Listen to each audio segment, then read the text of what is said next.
era melhor no paciente chocado, se era nora ou dó. Tá? Esse estudo, ele demonstrou ali um aumento não significante da mortalidade do grupo dopamina, né? Então, você tem uma diferença de mortalidade ali da ordem de 4% mais ou menos, sendo essa mortalidade um pouco maior no grupo dopamina, mas sem significância estatística. Apesar de a gente ver uma curva de Kaplan-Meier bem abertinha assim, não alcança significância estatística. Mas alguns desfechos secundários a já alcançou significância estatística. Por exemplo, os pacientes que foram randomizados para receber dopamina, eles tiveram uma incidência maior de arritmia do que aqueles que foram randomizados para receber noradrenalina. Os pacientes que foram randomizados para receber dopamina demoraram um tempo maior para conseguir atingir a resolução do choque, né? Além disso, na análise de subgrupo, a gente viu que os pacientes que tinham choque cardiogênico, esses sim, apareceu um sinal mais claro de que a noradrenalina era superior à dopamina, tá? Então, aqui é a curva de Kaplan-Meier da nora versus dopa em pacientes com choque cardiogênico. Então, para pacientes com choque de uma forma geral e com choque cardiogênico de uma forma específica, a gente sempre vai evitar o uso de dopamina por conta dessa tendência de aumento de mortalidade e um aumento na incidência de efeitos adversos, principalmente arritmias, certo? Bom, no que diz respeito à comparação nora mais adreno, mais vasopressina, né? A gente tem aqui um estudo, esse estudo é brasileiro, chama VANS. É um estudo que foi feito lá no INCOR, né, um estudo unicêntrico, realizado ali entre 2012 e 2014. E eles pegaram 330 pacientes no pós-operatório de cirurgia cardíaca com SEG e randomizaram esses pacientes para receber nora ou vasopressina se eles precisassem de vasopressor, tá? A dose de vasopressina que eles usaram lá, a dose máxima, é um pouquinho maior do que a dose que a gente usa atualmente, né, que é 0,04. Lá eles usaram até 0,06. O desfecho primário foi um desfecho composto. Então, era um desfecho composto de mortalidade ou complicações pós-operatórias graves. Tipo, AVC, ventilação mecânica mais de 48 horas, insuficiência renal aguda, né? Então, mortalidade ou complicações pós-operatórias. Esse estudo, pessoal, foi um estudo positivo. Ele mostrou que nos pacientes randomizados para receber vasopressina, eles tiveram uma incidência menor de morte ou complicações pós-operatórias do que aqueles pacientes que foram randomizados para receber noradrenalina, tá? Tanto é que lá no INCOR, protocolo lá da unidade que a droga de escolha para pacientes chocados no pós-operatório de cirurgia cardíaca é vasopressina, não é nora, tá bom? O desfecho primário é um desfecho composto. Então, quando você decompõe esse desfecho, você vê que o grande responsável pela diferença na redução do desfecho primário foi redução na incidência de injúria renal aguda, tá? Então, os pacientes que foram randomizados para receber vasopressina tiveram uma incidência menor de lesão renal aguda do que aqueles que foram randomizados para receber noradrenalina. Mas você teve outros desfechos favoráveis à vasopressina também, né? A incidência de FA foi menor, o tempo de estadia na UTI foi menor, o tempo de estadia no hospital foi menor. Então, assim, é um estudo positivo no sentido de favorecer o uso da vasopressina quando comparado à noradrenalina. Agora, aqui tem alguns problemas, né? A primeira questão que a gente tem que levar em consideração é que é um estudo unicêntrico, né? Então, é um estudo que, às vezes, ele até pode ter uma validade interna boa, mas a validade externa dele não é tão boa assim, né? Nem sempre uma conduta que serve para um serviço vai servir para vários serviços, né? Por isso que estudos confirmatórios, digamos assim, aqueles estudos que pouca gente questiona, normalmente são estudos multicêntricos, tá bom? Professor, eu não estou vendo, não sei se tem um estudo, mas eles compararam também tempo livre de vasopressor? Compararam... não tem aqui, não estou lembrado, tá? Além disso, isso aqui a gente discutiu bastante quando a gente discute os RCT sobre vasopressina, né? Mas a questão é que a vasopressina ela é um vasoconstritor puro, certo? Ela age lá em receptor V1, músculo liso, e que ela vai fazer vasoconstrição. E ela não tem nenhuma ação, em receptor catecolamínérgico ali no coração. Então, ela nem aumenta a frequência, nem aumenta força contrátil, entendeu? Então, conforme você aumenta a dose da vasopressina, você faz vasoconstrição, você aumenta muito a pós-carga. E aí, você tem uma tendência a ter redução do débito cardíaco por conta de aumento de pós-carga. Além disso, a vasopressina, ela, em doses mais altas, ela começa a aumentar também a resistência vascular coronariana. Então, ela piora o fluxo coronariano, tá?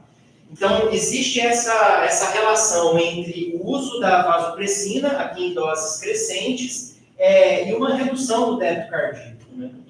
Então, se de repente até faz algum sentido você preferir a vasopressina no choque vasoplégico, né? Um paciente que tem um choque com débito cardíaco baixo, a vasopressina provavelmente não é a droga que você vai pensar em primeiro lugar. Tá? Eu, particularmente, não conheço nenhum outro serviço que usa vasopressina como primeira escolha de vasopressor em pacientes com vasodilatação cardíaca. Aqui a gente não usa, a gente usa noradrenalina mesmo, e essa aqui é uma das principais explicações para isso. Tá bom? Outra medicação que vale a pena lembrar nesse contexto é o azul de metileno, né? O azul de metileno ele é relativamente bem estudado em pacientes com síndrome vasoplégica pós-SEC. Então, pós-cirurgia cardíaca, pós-transplante hepático, né? Esse aqui é só um exemplo de um estudo que eu trouxe para vocês conhecerem, né? Um estudo de 2004, um estudo pequeno, 56 pacientes que foram randomizados para receber azul de metileno, 1,5 mg por dose ou placebo, tá? É um estudo pequeno, é um estudo que a gente vai prestar atenção mais aqui em desfecho fisiológico, não desfecho clínico. Né? Mas o que exatamente o azul de metileno faz? Qual é o mecanismo de ação do azul de metileno? Metabolismo produzido. Consegue ser mais específico? Faz inibição. Intrínseca, Inibe a síntese de óxido nítrico. Qualquer síntese? Não, intrínseca. A indutível, tá? Por que isso é importante, né? Então, a gente tem ali duas enzimas que vão sintetizar o óxido nítrico, né? A óxido nítrico sintase. Você tem uma que é constitutiva e uma que é induzível. A constitutiva, conforme o próprio nome sugere, ela está presente constitutivamente no nosso corpo, né? E a induzível, não. Ela só aparece em algumas situações, como, por exemplo, em situações onde você tem um aumento da circulação de citocinas inflamatórias. Então, pacientes com CIRS, pacientes com sepse, você vai ter um aumento da atividade dessa óxido nítrico sintase induzível. E aí isso vai levar ao aumento do óxido nítrico, que por sua vez vai levar à vasodilatação. Por que é importante essa diferenciação? Porque já fizeram estudos prévios comparando medicações que inibem a óxido nítrico sintase de forma não seletiva. Então, inibe tanto a constitucional quanto a induzível.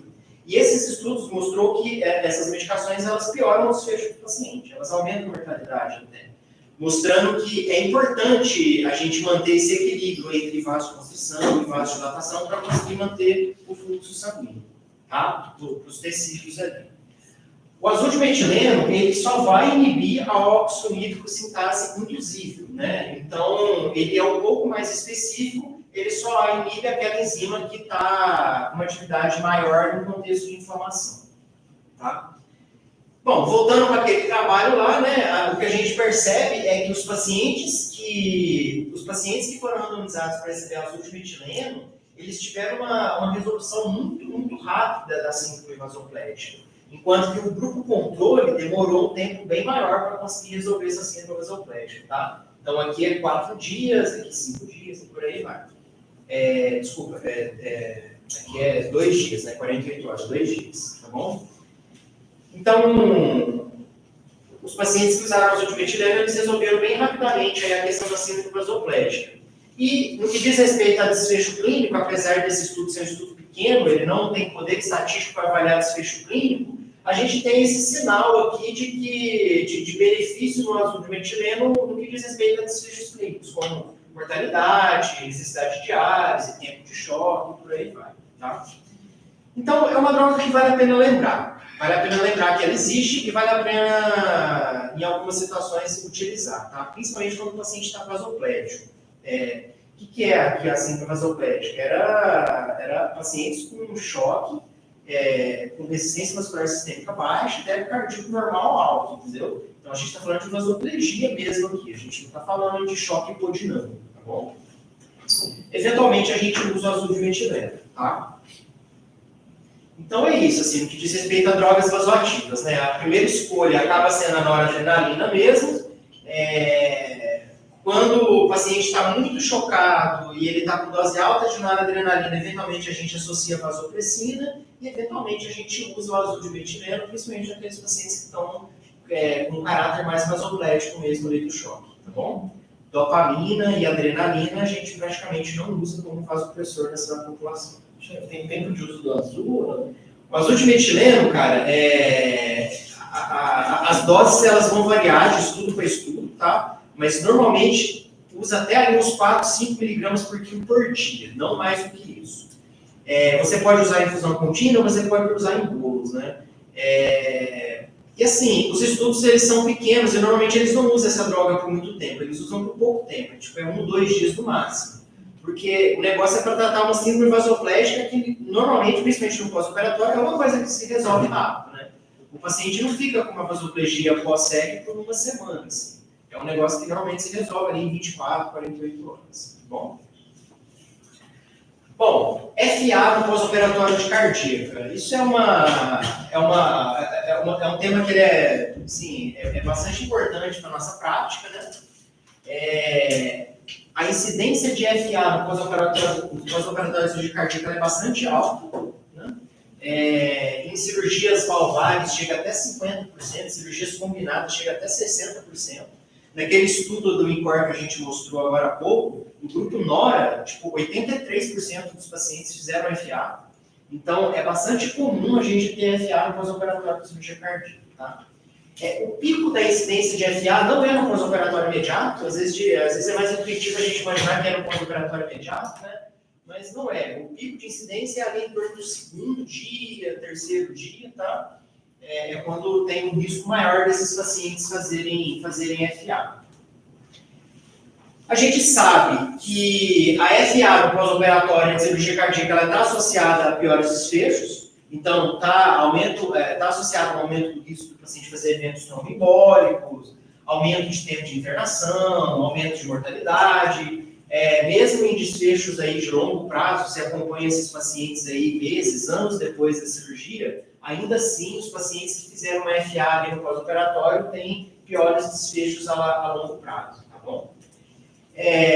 A fisiopatologia é bastante complexa, né, pessoal? Então, tem muita coisa acontecendo nesses pacientes que aumenta o risco deles fazerem FA. Então, sei lá, tem a própria resposta inflamatória sistêmica, tem a resposta endócrino-metabólica ao trauma, com aumento da atividade adrenérgica. Frequentemente a gente usa vasopressor, que aumenta o risco de FA. Frequentemente a gente usa inotrópico, que vai aumentar o risco de FA. Distúrbios hidroeletrolíticos. Aquelas alterações que acontecem no miócito, quando o paciente tem a parada cardíaca em diástole, né?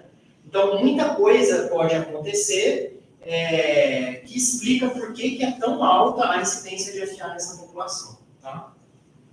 Fatores de risco, assim, vão ser dezenas de estudos que vão tentar avaliar fatores de risco, né, para o paciente fazer FA nesse contexto. Alguns fatores de risco têm a ver com o paciente, então, pacientes mais idosos, pacientes que tinham infarto antes da cirurgia, por exemplo, né, pacientes com patologias valvares, são pacientes com risco maior. E alguns fatores de risco vão estar relacionados à cirurgia, tanto no intraoperatório quanto no pós-operatório, né? Então, sei lá, quanto maior o tempo de SEG, maior o risco de fazer FA. Quanto pior foi a proteção miocárdica, maior o risco do paciente fazer FA. E por aí vai, tá? Assim, um tema que é muito estudado na literatura é em relação à profilaxia. Então, a gente tem aí dezenas de estudos, né? Nessa revisão da Cochrane aqui, ó, foram 118 estudos com mais de 17 mil pacientes, que avaliaram diferentes medidas farmacológicas para a profilaxia de FA no pós-operatório de cardíaco. Tá? A intervenção que parece ter mais benefício e parece ter melhor evidência desse benefício é o beta-bloqueador, tá bom? Então, por isso que a recomendação é a gente reconciliar o uso do beta-bloqueador o mais precocemente ali do possível no paciente no pós-operatório de cardíaco. Mas tem outras intervenções que também tiveram benefício, né? Tipo magnésio, amiodarona, estimulação atrial com marca-passo atrial, tá? Assim, são muitos estudos, os estudos são muito variáveis, mas a maior parte deles usa essa intervenção, tipo, tanto no pré-operatório quanto no pós-operatório imediato, né? Então, essa profilaxia, ela deveria ser iniciada, tipo, antes do paciente operar de fato, e ela só deveria ser continuada ali na UTI, tá bom? Aqui na nossa realidade, o que a gente percebe é que a maior parte dos pacientes, eles ficam muito tempo internados na enfermaria, guardando cirurgia, e a maior parte deles acaba tendo uso de beta-bloqueadores, né? A maior parte dos pacientes ali na enfermaria da cardio vai estar usando beta-bloqueador. Agora, essas outras intervenções aqui com a profilaxia não é muito comum a gente ver o paciente utilizar, tá? Como que a gente trata a FA no pós-operatório de cirurgia cardíaca? Bom, se o paciente estiver instável, o tratamento é um tratamento usual de qualquer FA com um paciente instável, né? É cardioversão elétrica, tá? Aqui tem só aquela diferenciação que nem sempre é fácil de fazer na prática clínica, né? Você tem que diferenciar um paciente instável com FA de um paciente instável por FA. Isso é diferente, né? É muito, muito mais comum a gente ter um paciente que está instável e tem FA no meio do caos do que um paciente que fez uma instabilidade por conta de uma FA. Né? É esse paciente que faz uma instabilidade, que tem uma deterioração hemodinâmica no contexto de FA. Esse é o principal paciente que vai se beneficiar de cardioversão elétrica, tá bom?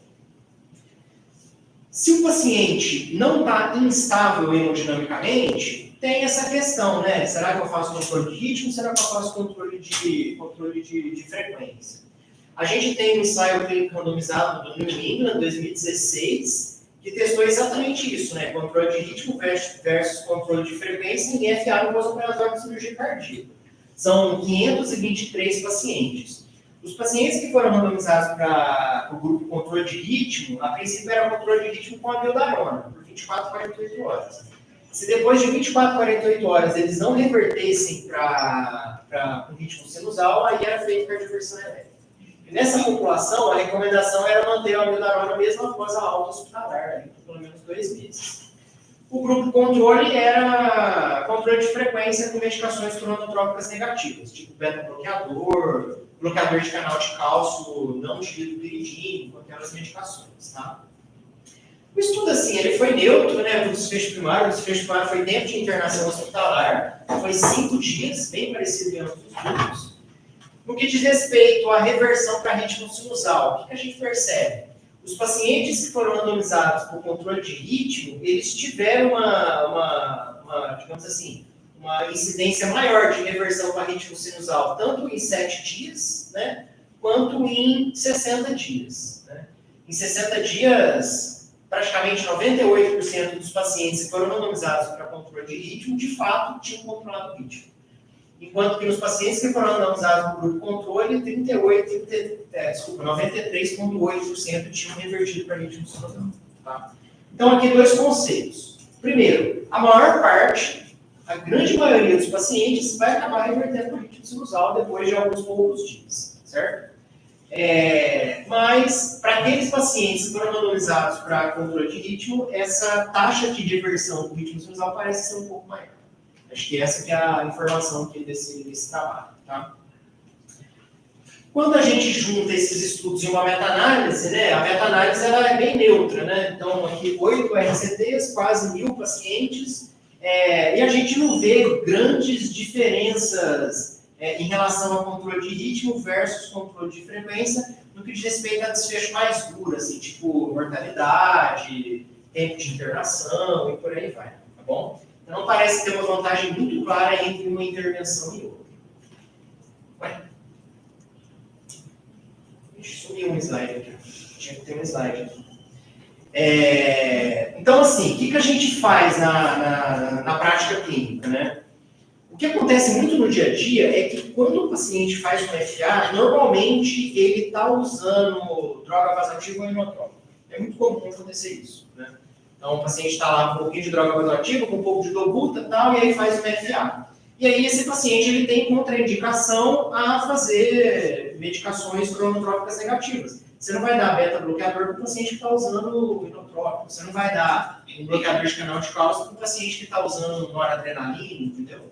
Então, acaba que, na maior parte das vezes, a gente usa mildarona mesmo, né? A gente usa mildarona, muitas vezes com o intuito de controlar a frequência mesmo, de reduzir aquela alta frequência, aquela alta resposta ventricular que o paciente vai fazer ali com a FA, mas acaba que, na maior parte das vezes, controla o ritmo também, tá? Então, é muito comum a gente usar a mildarona nesse contexto, tá? Mas porque o paciente tem contraindicação ao uso de beta-bloqueador e de bloqueador de canal de cálcio. Bom, só um minutinho, gente. Me sumiu nesse slide.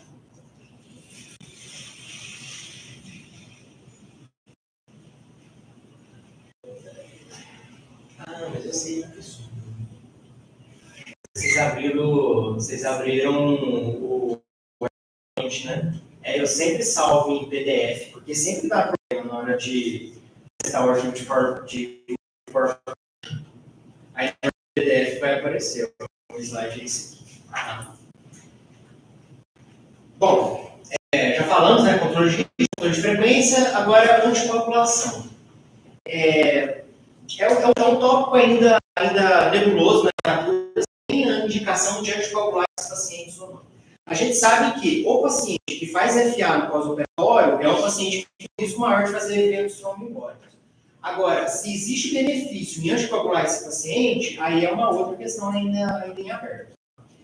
Eu trouxe aqui para vocês um estudo observacional, é um estudo enorme, então a gente está falando ali de quase 39 mil pacientes com FA pós-Revasc, né?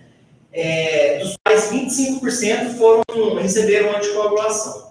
E eles quiseram testar exatamente a associação entre anticoagulação e os desfechos clínicos involucrados. O que esse estudo mostrou para a gente?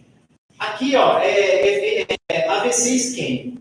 Não teve redução da incidência de AVC isquêmico entre pacientes que foram anticoagulados ou foram anticoagulados. Isso contando até 5 anos no pós-operatório. Aqui embaixo é a AM. A incidência de AM foi um pouco menor nos pacientes que foram anticoagulados do que em relação a foram anticoagulados. Mas qual que é o principal para isso? Você tem um aumento grande da incidência de sangramento. Então, aqui é a incidência de sangramento, a curvinha azul é os pacientes anticoagulados, né? Então, os pacientes anticoagulados sangraram mais do que aqueles que não foram anticoagulados, o que é mais ou menos novo. E você teve um aumento de mortalidade também. Esse aqui de mortalidade em 5 anos, né? Então, a mortalidade foi maior para os pacientes que foram anticoagulados são aqueles que não foram anticoagulados. Tá? Então, esse aqui é só para ilustrar que a gente ainda tem dúvida a respeito da eficácia e da segurança de anticoagulação nessa população. Vocês sabem, pessoal, isso aqui não é o tipo de estudo ideal para responder esse tipo de pergunta. Né? A gente precisa de um ensaio randomizado para responder esse tipo de pergunta e tem um ensaio randomizado em andamento.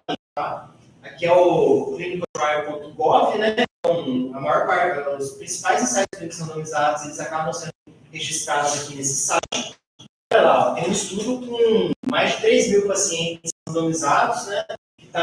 Que vai testar exatamente a coagulação versus anticoagulação em pacientes FA pós-operatório de Revasc, tá?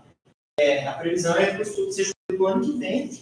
Deve ter aí uma de melhor qualidade para ajudar a gente a tomar essa decisão. Bom, então, FA no pós-operatório é isso, né? A incidência ela é bastante alta. Cirurgias combinadas, as cirurgias valvárias, a incidência ainda costuma ser mais alta do que na Revasc, propriamente dito.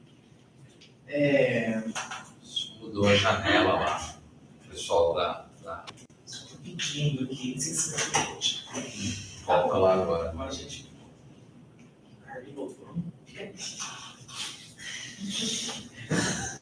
Tira lá. Tá bom. Olha a técnica. Tá bom. Então, a incidência é muito alta, está associada a piores desfechos. Eu acho que essa é uma coisa que a gente pode bastante, né? Então, de tópicos, a gente ficar atento, né? Reintroduzir o beta-bloqueador o mais precocemente possível, né? Usar bastante criteriosa droga ativa e inotrópica, a gente vai ficar dando do gás variado tá feia, né? A ideia não é, a gente já discutiu bastante isso. Corrigir distúrbios eletrolíticos, então esses pacientes eles fazem hipocalemia, hipoglicemia, então a gente vai prestar a esses distúrbios de eletrólise. Em relação ao tratamento, paciente instável, cardioversão, paciente estável é aquilo que a gente discutiu, né? A gente acaba fazendo ali uma pílula para controle de frequência, a maior parte das vezes a gente acaba com o ritmo junto, tá bom? Uma questão ainda em aberto de manutenção da amibarona. Tem textos que vão sugerir que você não precisa ter a amibarona por muito tempo. Uma vez que passou aquela fase aguda, aquela fase que o paciente está mais inflamado, você poderia tirar a amibarona. Mas tem outros trabalhos, o RCD que a gente viu, que precisava a amibarona ali por semanas, né, depois da intervenção. E em relação à anticoagulação, de novo, o que a gente já falou, a gente ainda tem muita dúvida sobre a eficácia e segurança de anticoagulação em pacientes que FA nova operatório de... Tá? A nossa conduta é não coagular, a não ser que o paciente tenha uma FA persistente, a FA que depois de 2 dias não converte, então acaba não anticoagular. E aquele que faz uma FA intermitente. Porque muitas vezes, esse paciente que tem uma FA intermitente, você não sabe se ele tem uma FA no pós-operatório cirúrgico ou se ele tem uma FA para oxigênio leve, ele nunca ninguém tinha diagnosticado, entendeu? Então, às vezes, esses pacientes, eles enfermaria com anticoagulação, aí na enfermaria eles fazem outra e avaliam essa anticoagulação antes do paciente alto. Tá bom? Mas, como regra geral, a 16 a gente não anticoagula. Tudo bem, gente? Então tá bom.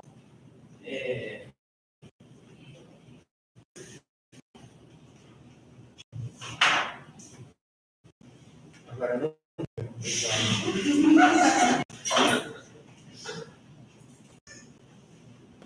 Quer voltar?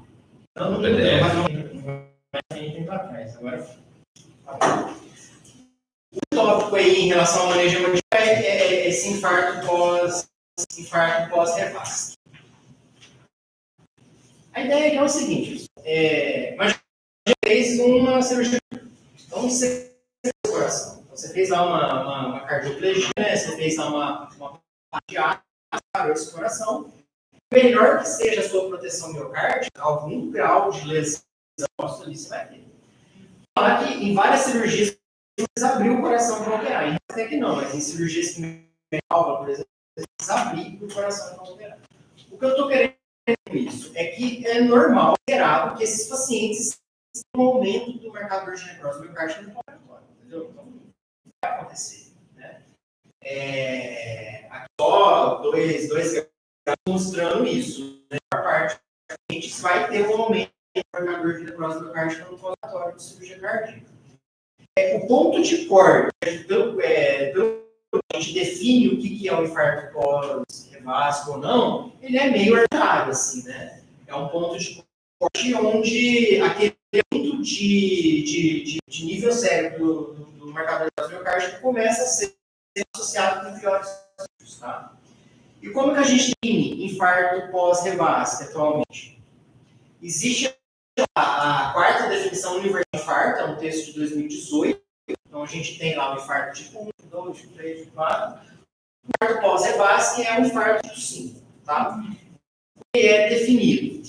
É o momento daquele paciente que tinha uma troponina normal no pré-operatório, o infarto pós-revasque vai ser um aumento da creatina, não, troponina. Naquele que tinha uma troponina normal no pré-operatório, vai definir o IAM do tipo 5, um aumento da troponina 10 vezes do limite superior da normalidade, associado com evidência de que você tem lesão de alguma parede, de uma parede cardíaca, né? Então, uma onda aqui nova no eletrocardiograma, ou uma perda de viabilidade miocárdica, ou uma oclusão nova em alguma coronária ali no CAT, entendeu? Então, não basta ter aumento no nível da troponina. Você tem que ter alguma outra evidência de que você teve uma lesão em alguma parede miocárdica, tá bom? Naqueles pacientes que tinham a troponina alta já no pré-operatório, você tem que ter um aumento, né, no nível cérebro dessa troponina de pelo menos 20%, e ainda assim, o valor absoluto dessa troponina tem que ser 10 vezes o limite superior da normalidade. Então, é assim que se define o infarto pós-Revasc. Tá?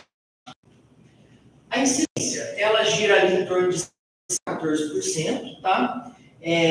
Isso aqui, quando eu estudei a primeira vez, eu fiquei um pouco surpreso, né? A taxa de enxerto antes da alta hospitalar. Então, no caso dos estenosos, quando você estuda meio que rotina esses pacientes, você vê que até 12% dos pacientes já tem uma oclusão do enxerto venoso da alta hospitalar. Né? Quando é enxertos arteriais, essa taxa de oclusão do enxerto é menor. Nas mamárias é ali até 2%. Mas ainda assim é bastante surpreendente. Né? Uma porcentagem grande de pacientes perdem a mesmo da alta hospitalar. Qual é o mecanismo do IAM tipo C? Aqui a gente tem 3 mecanismos principais. O primeiro é a balança entre oferta e consumo de oxigênio. Né? Então, imagine no laboratório cardíaco, o paciente de choque grave, faz uma contenção grave, tem uma redução importante do débito cardíaco e tem, consequentemente, uma redução importante na oferta de oxigênio para o cardio. Né? Então, você vai ter um infarto do miocárdio com a balança entre oferta e consumo. Você pode ter um miocárdio por conta de uma proteção, uma falha ali na cardíaca no intraoperatório. A gente discutiu isso na parte da aula, que ali no intraoperatório, na hora que a aorta está pensada, você não tem fluxo sanguíneo no miocárdio, então, no momento, o VO2 do miocárdio é praticamente zero, então, para esse cardio não esquilhar, você precisa reduzir o VO2 dele, né? Então, você precisa reduzir o consumo de VO2 do miocárdio. Isso é o que a gente chama de proteção cardíaca. Então, se você tem uma proteção miocárdica ali no intraoperatório, você pode ter um importante desse miocárdio no operatório. Você identificar isso só no pós-operatório. Né? E o organismo envolvido é a obstrução do fluxo sanguíneo. Você pode ter uma obstrução tanto das pontes que foram feitas, como pode ter uma obstrução de alguma coisa ativa, que era a determinada. Você pode ter um espasmo dessas coronárias, possibilidade, né? Então, esses são outros mecanismos. Fatores de risco são vários, tanto fatores relacionados ao paciente, fatores relacionados à cirurgia.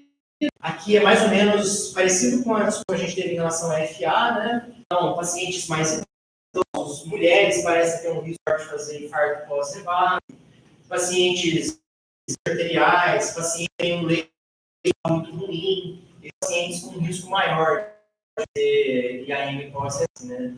E cirurgia, né? Quanto maior a cirurgia, o tempo que segue, quanto maior a doença, quanto mais o paciente ficou no intraoperatório, maior o risco de acontecer com isso. Bom, como que é o manejo desses pacientes? Sim, a dúvida que a gente tem na hora de olhar esses pacientes é se tem alguma coronária ou alguma ponte que teve uma obstrução de fluxo e que você possa ter alguma intervenção para desobstruir esse fluxo. Essa é digamos assim, a ideia principal do tratamento.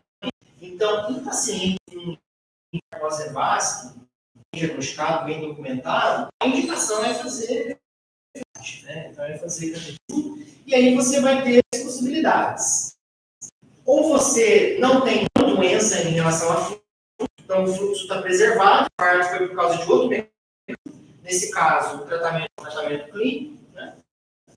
Ou você tem uma obstrução de fluxo, mas essa obstrução é passiva de intervenção, então não dá para você angioplastar, não dá para você vascularizar novamente, então nesse caso também vai ser conservador.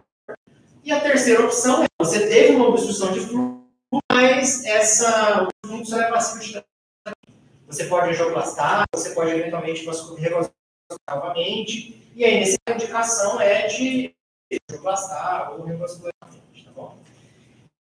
E no mais é um manejo clínico habitual aí de um gente com coronariopatia grave. A gente vai ali precocemente os antiagregantes. Os antiagregantes normalmente eles entram ali no primeiro operatório, né? De alta potência também.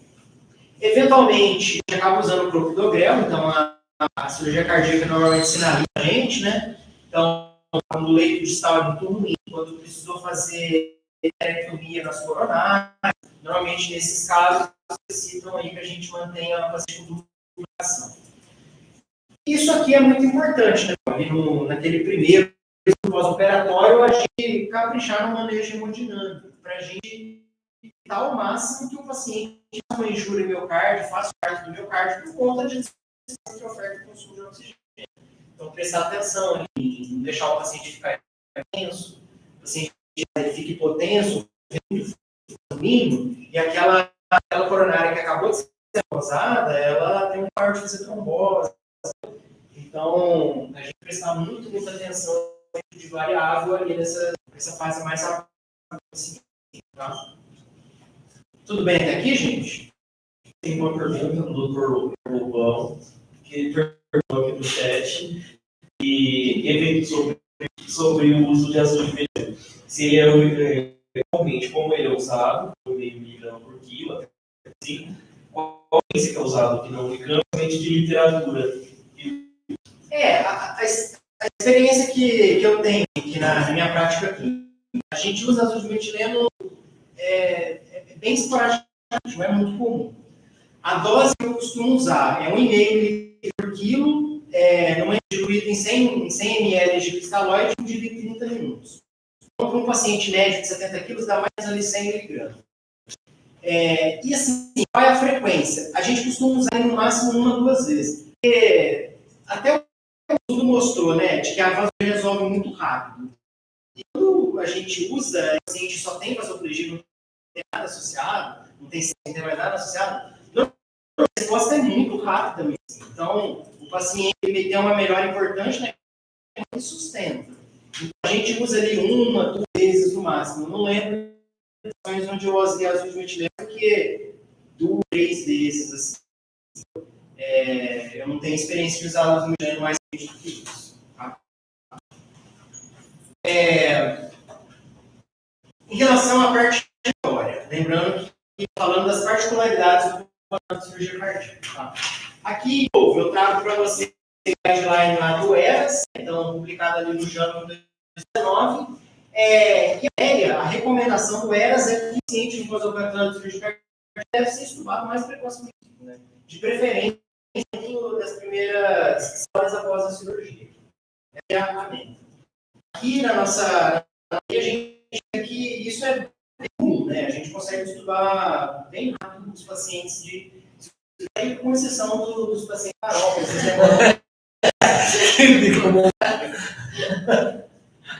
Uma coisa que é importante lembrar, pessoal, é que esses pacientes, eles muito frequentemente fazem hipoxemia. A gente teve um exemplo lá no 206 essa semana, né? A paciente F, quando ela foi no centro cirúrgico, ela chegou hipoxêmica, com F de 80%, e ainda assim bastante hipoxêmico, né?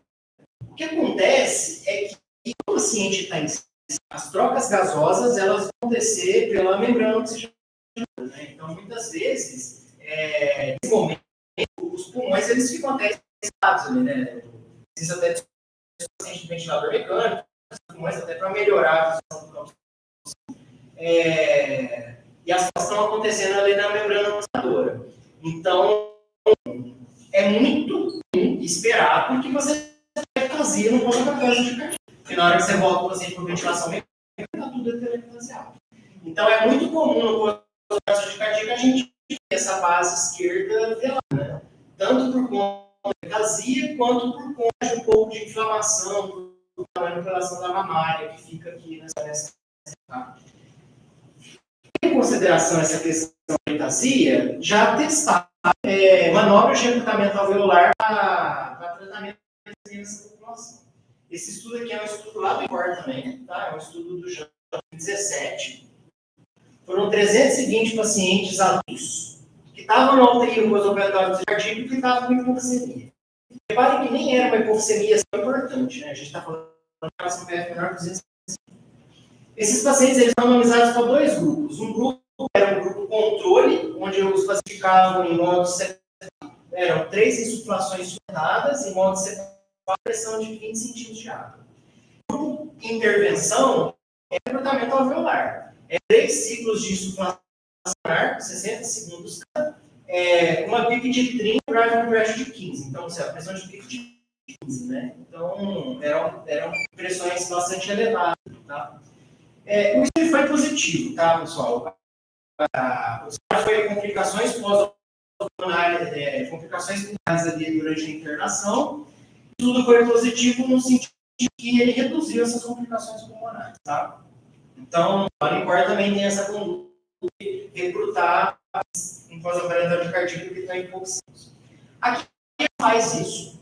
Eu sei que no ambulatório, lá na cirurgia, quando o paciente com ventilação mecânica, você recruta.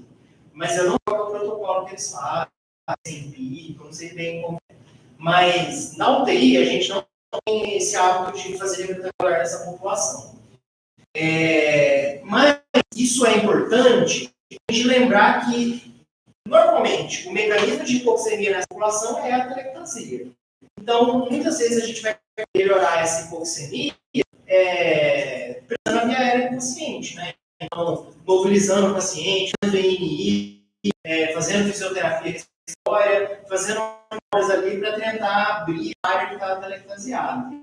Isso costuma ser suficiente para resolver essa hipoxemia. Tudo bem? Eles recrutavam, chegavam e estavam um pouco sempre. Saía gás inicial. Saía gás inicial, estava sempre, e aí esse protocolo aqui de recrutamento, tá?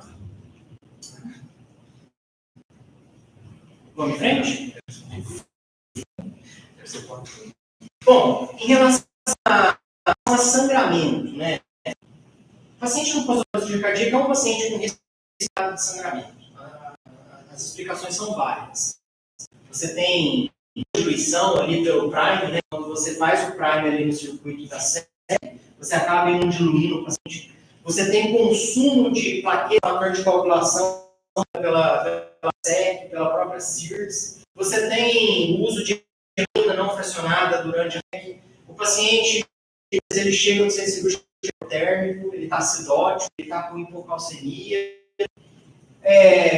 Ele só as hemácias, né? Dos fatores de coagulação. Então, o paciente ele recebe só as hemácias ali do cell save, fator de coagulação e plaquinão. Então, várias são as razões pelas quais o paciente no pós-operatório cirúrgico tem um risco aumentado de sangramento. Para a gente, é importante a gente pensar aquele sangramento que é clínico ou sangramento que é cirúrgico.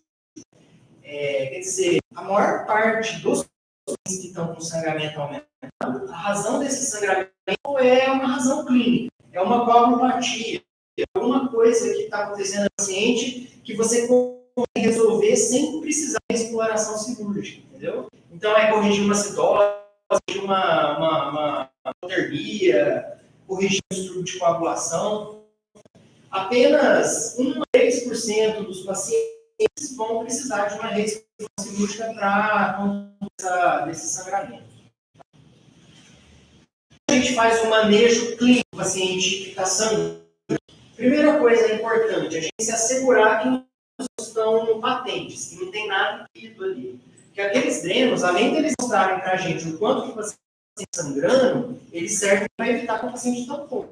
Então, é sempre importante estar atento à patente dos drenos. A gente vai tentar, pessoal, corrigir a coagulopatia com derivados, tá? Hoje se discute muito na literatura, em diferentes contextos, o uso do tromboelastograma. Pacientes pós-cardíaca, politraumatizado, pacientes cirróticos, vários contextos. Com o elastograma, a gente consegue ter uma ação mais precisa de qual tem um componente, o paciente precisa receber, às vezes receber até um antibiótico, por aí vai. Não é, assim, não é muito disponível trombectose em nenhum lugar, não é um exame muito disponível, então a gente acaba guiando essa conduta mais naqueles exames adicionais de avaliação de coagulação, né? Tipo plaqueta, tempo de coagulação, RNI, fibrinogênio, por aí vai, tá? Esses sinais para transfundir, eles mudam de uma referência para outra, tá? Isso aqui que eu trouxe para você é de um livro ali de cirurgia de 2021. Então a gente sempre vai vendo essas variáveis. Outra coisa muito importante, aqui é bem estabelecido nos protocolos também, é reverter a anticoagulação do paciente retido durante a SEC com proteína. Então é muito, o paciente chega lá na UTI, a primeira coisa que a gente pergunta é quantas horas o paciente teve. Então é importante isso. É importante da triagem do trauma, né? Então se esse paciente é térmico, você tem que aquecer. Se o paciente tiver acidótico, vai corrigir a acidose. O cálcio é importante. Sem cálcio não tem cascata de coagulação. Então se o paciente está com hipocalcemia, você vai ser seguido na reposição de cálcio. Né? A gente evita a hipertensão, principalmente naquelas cirurgias que tem uma anastomosi ali na aorta ascendente. Nesses pacientes, tem bastante cuidado para evitar a hipertensão. Não tem risco de você romper uma dessas anastomoses e causar sangramento. Essas são aí as mais medidas. Qual que é aquele paciente que a gente tem que ficar muito atento para precisar de uma reexploração cirúrgica? Acho que o principal é esse conceito. O débito do dreno ele tem que reduzir ao longo das horas. Conforme vai passando o tempo, o débito tem que reduzir. Então, se você está com um paciente, se recebeu um paciente do pós-operatório cardíaco, esse débito não subiu, ele está alto e não está reduzindo, opa, isso aí liga um sinal de alerta. Tem que chamar o cirurgião para reavaliar. Ou, se o paciente, ele até reduziu o débito, estava sangrando o débito baixo e de repente, de uma hora, o débito aumenta. É outro salto que você tem que chamar o cirurgião para reavaliar. Tá? A gente tem pontos de corte aqui, mas esses pontos de corte eles são arbitrários também, eles também podem dar de referência para referência. Mas o principal é esse conceito. O sangramento ele tem que ser relativamente baixo e ele tem que ir ao longo das horas. Tá? Se não estiver reduzindo ao longo ao passar das horas, a coisa é errada e ele pode precisar de uma cirurgia. Em relação à transfusão de concentrado, a gente tem vários ensaios randomizados que avaliaram isso. É um estudo do INCOR também, que foi isso. O que eu estou para vocês é um estudo do INCOR 2017, é muito grande, são quase 100 pacientes randomizados. E eles foram usados com um lugar mais restritivo de transfusão, que aqui o corte era um HB9 de 7,5, versus um IR mais liberal de transfusão. Aqui o ponto era 9,5 quando o paciente tivesse. Tá? O desfecho foi um desfecho oposto, por morte e outras complicações vasculares. Aí, tá? O resultado do estudo é muito parecido com o dado de vários estudos que avaliam diferentes limiares de transfusão. No sentido de que você percebe que os pacientes foram tratados para o grupo liberal, eles são mais transfundidos, é óbvio isso, né? Então, 78% dos pacientes do grupo liberal foram transfundidos e 72% dos pacientes do grupo restritivo foram transfundidos. Normalmente, o número de concentrados de hemácia transfundido costuma ser 4 no grupo liberal que no restritivo, né? E você transfunde mais os pacientes liberal. Isso que eu quero dizer. Na hora que você vai ver desfecho, não tem diferença nenhuma, tá? Então, aqui a gente vê que o desfecho composto é bem semelhante a ambos os grupos, mostrando que no paciente com pós-operatório cardíaca, que não está ativamente, que está dinamicamente estável, é seguro você ter um nível mais conservador de uma transfusão sanguínea. O ponto de corte aqui é o meio. Beleza, a gente já está acabando, pessoal. Fala um pouquinho de IRA, tá? A incidência de uma agulha é comum aqui no pós-operatório cardíaco. Inclusive, o pós-operatório é a segunda causa mais comum de UTI. Só perde para a ida, né, que é a causa mais comum. A incidência é de 5 a 40%. Injúria renal aguda mais grave, com necessidade de diálise, a incidência deve ter de 1 a 5% dos pacientes. A incidência nossa aqui no 206, né, de pacientes que precisam de diálise no pós-operatório de cardíaca, é de 7,60%. Então, um pouco maior que a literatura. Obviamente, isso é associado ao aumento de mortalidade e de morbidade. Então, esses dados aqui são os dados de 206, né? Mortalidade hospitalar geral do paciente pós-operatório de cardíaca no nosso serviço, 13,7%. E daqueles pacientes que vão à diálise, a mortalidade é de 65%. Então, eu costumo falar que injúria aguda é um grande marcador de gravidez. O paciente que faz injúria renal aguda e vai para a diálise se sente muito grave. Tem uma chance bastante alta de falecer. Tá? A fisiopatologia ela é bastante complexa, né? A gente não vai em detalhes aqui, mas ela envolve a CIRS, tempestade de citocinas inflamatórias e tudo mais, até questões hemodinâmicas propriamente dito. Então, no pós-operatório, situações de baixo débito cardíaco no pós-operatório, várias causas ali que podem levar a isso comentado que esses pacientes têm que fazer injúria renal aguda. Fatores de risco são vários também, pessoal. Assim, existem vários fatores de risco para FA, vários fatores de risco para infarto pós-evasco e vários fatores de risco para IRA no pós-operatório. E, de novo, são fatores de risco relacionados ao paciente, são fatores de risco relacionados ao intraoperatório e fatores de risco relacionados ao pós-operatório. Tá? Existem vários scores que tentam dizer o risco do paciente IRA no pós-operatório. Eu trouxe um só de né, um que é conhecido até, esse score da Cleveland Clinic. Aí os fatores de risco, né? Mas o que é bastante consistente na literatura é que o principal fator de risco para o paciente ter uma IRA grave no pós-operatório de cardíaca é ele com doença renal crônica no então, aqueles que tinham ali uma creatinina maior que o pré-operatório, eles somavam 5 pontos aqui nesse score. Isso é uma coisa que a gente percebe bastante no dia a dia, na prática, né? Eu costumo falar bastante isso para vocês também. Aquele paciente que está ali com a gente, que tem uma doença crônica no pré-operatório, é um de maior risco de complicar, né? No pós-operatório. Tá? Em relação às medidas preventivas, não existem medidas preventivas. Tá? Não existe nenhuma terapia que consiga prevenir, nenhuma terapia farmacológica que consiga prevenir renal aguda nessa população. É relativamente comum os pacientes fazerem oligúria. A oligúria a gente vai definir ele como estresse menor que meio ml por hora.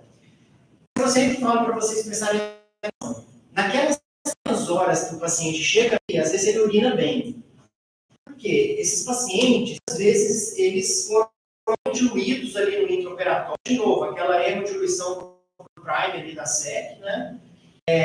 Às vezes eles estão positivos ali no intraoperatório, às vezes antes de sair de centro cirúrgico, eles estavam recebendo uma furosemida. Então, é comum nessas primeiras horas que o paciente tenha uma urina bastante satisfatória. Mas depois, é bastante comum também ele ter um pouco de diurese, ele fica oligúrico, tá? A gente sabe que a oligúria, quando ela persiste por várias horas, vários dias, ela é associada a um aumento do risco de diurese, tá bom? Agora, não quer dizer que você forçar a diurese reduza o risco de diurese. Isso já foi estudado em vários contextos. É só um exemplo, né? 123 pacientes foram submetidos à revascularização, eles foram randomizados a furosemida ou placebo. E a ideia era dar o uso do diurético como medida profilática para prevenir a incidência de IRA nessa população, tá? E o estudo ele foi neutro. Ele foi assim, na verdade, os pacientes tiveram o menor de escória, os 3 grupos foram aqueles pacientes que não receberam diurético. Então, a gente sabe, assim, diferentes subgrupos de pacientes críticos, a furosemida não trata isso, ela não previne ira, ela não trata ira, ela não acelera a criação de ira, nada disso. Bom? Então, assim, o que eu costumo fazer? O que a gente vai fazer no manejo ali do paciente? Primeira coisa, pessoal, checar a sonda. Às vezes o paciente está oligúrico porque assumiu. Então, isso é mais ou menos óbvio. Segunda coisa, checar a hemodinâmica. Às vezes o paciente está oligúrico porque a oligúria é um indicativo de má performance. Então, o que está precisando muitas vezes é do DO2. Se você fazer volume, se você vai fazer trópico, precisa de avaliação polêmica, avaliação técnica, por aí vai, né? Mas, pô, o paciente está oligúrico, cheque a hemodinâmica dele, vê se ele tem algum sinal de balança entre oferta e consumo de oxigênio. Você age nisso. Agora, se o seu paciente está oligúrico, é ali na fase mais aguda do pós-operatório, primeiro e segundo dia, o paciente está oligúrico e ele não tem desbalanço de oferta de oxigênio e não tem nenhum sinal de hipervolemia, provavelmente a melhor conduta nessas situações é uma conduta expectante, é dado que é paciente. Essa oligúria é uma oligúria que acontece no pós-operatório de cirurgia grande porte, entendeu? Isso tende a melhorar com o passar dos dias, tá? Se por um acaso a gente tiver sinais de hipervolemia, aí você vai lançar a mão. Então, eu considero muitas vezes nesse contexto quase uma medicação sintomática. Eu vou usar o diurético quando a gente tem uma hipervolemia, por exemplo, e eu quero isso. Tudo bem? Tem essa questão ali do racional fisiológico. Às vezes a gente se depara com esse tipo de demanda, né? Sei lá, o paciente tem uma estenose de válvula mitral. Ele tem um lado esquerdo dilatado. Provavelmente esse paciente tem um nível cérebro de BNP no operatório que é muito aumentado. Na hora que você troca a válvula mitral, você, digamos assim, reduz a pressão de enchimento do esquerdo, com isso você reduzir a quantidade de e esse paciente fica oligúrico. Então, às vezes tem ali uma pressão para a gente já dar de muito precocemente, entendeu? Ou a gente troca uma válvula aórtica e aí ele tem um aumento muito grande no cardíaco porque trocou a válvula aórtica, ele tem que estar muito poliúrico, né? E às vezes tem uma pressão para vamos deixar volume de horário porque ele tem uma tendência a ficar poliúrico, assim. Então, de vez em quando tem esse tipo de demanda. O que eu prefiro é avaliar o paciente individualizar a conduta, né? Tipo, eu não vou deixar o médico de horário, só o paciente mexendo na entrada, o nível 7,5 dele, né? Não, eu vou dar de olho na hora que esse paciente estiver começando a demonstrar algum sinal que você está fazendo uma sobrecarga. Da mesma forma, eu não vou dar de horário porque o paciente tem um risco maior de poliúria. Não, eu vou ficar chamando esse paciente, vou ficar montando ele. E eu vou fazer uma ação polêmica quando ele tiver sinal que ele está bom? Já estamos acabando. Só o último tópico é para lembrar o controle glicêmico. Esse estudo aqui é um estudo bastante famoso do início do século XX, dessa aqui, que é a Greta Van Damme, que é uma autora que estuda muito a questão metabólica no paciente crítico, e ela randomizou o trabalho, um estudo unicêntrico, com 1.000 pacientes críticos para receber um controle glicêmico intensivo versus um controle glicêmico convencional. O convencional é 180 a 200 e o intensivo é 80 a 110, tá? Só uma coisa, é um estudo unicêntrico e 2/3 dos pacientes eram pós-operatórios de cardíaco. Esse estudo, pessoal, foi positivo. Ele demonstrou redução de mortalidade no grupo no controle glicêmico. E aí foi uma hipótese que na época, né? Pô, talvez tenha vantagem, tenha benefício no paciente crítico, eu fazer um controle glicêmico bastante restrito nesses pacientes com alvo glicêmico entre 80 e 110. Mas lembra que eu falei lá, né? Validade interna, validade externa. É um estudo unicêntrico, é um estudo belga, a relação enfermeiro-paciente ali é então é um enfermeiro para o paciente. eram pacientes operatórios de cardíaco, então a validade desse tipo de achado é muito baixa. Você precisa do ensaio clínico randomizado, multicentro. E é o Nice Sugar, tá? 2009. Aqui são mais de 10.000 pacientes randomizados, multicentro, multinacional. E o que esse estudo demonstrou foi o contrário. Um controle glicêmico mais intensivo foi associado a uma mortalidade em relação ao controle glicêmico convencional, com NNH 38, tá? Por isso que, na nossa prática clínica atual, o nosso alvo glicêmico para paciente crítico é de 40 a 120. O estudo da Greta, professor, ela análise de subgrupo, tipo assim, É porque a maior parte era de pacientes cardíacos, né? Mas a gente tem análises que daí faz análise de subgrupo, tá?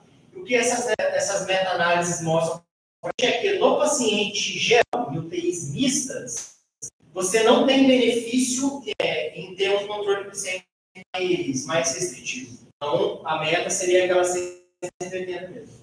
Nas cirúrgicas, você tem benefício em fazer um controle glicêmico mais intensivo. Mas repare que esse resultado é muito em função do estudo da Gondemer. Então, eu não defendendo aqui que a gente tem que fazer um controle glicêmico nessa população. Não é isso. Mas o que eu estou defendendo é que na população a gente tem que ser mais rigoroso em atingir pelo menos essa meta nossa ali de 140, 180.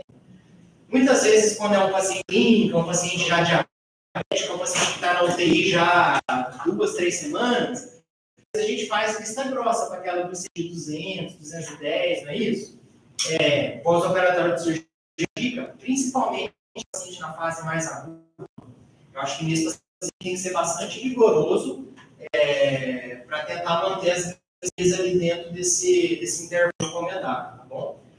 Realmente existe benefício clínico nessa conduta. Então, é uma população que tem que ficar bastante atento a isso. É isso, 1h e 24 um pouquinho maior que o planejado, mas aqui a gente cobriu tudo que era para cobrir o paciente aí no padrão de cardíaca.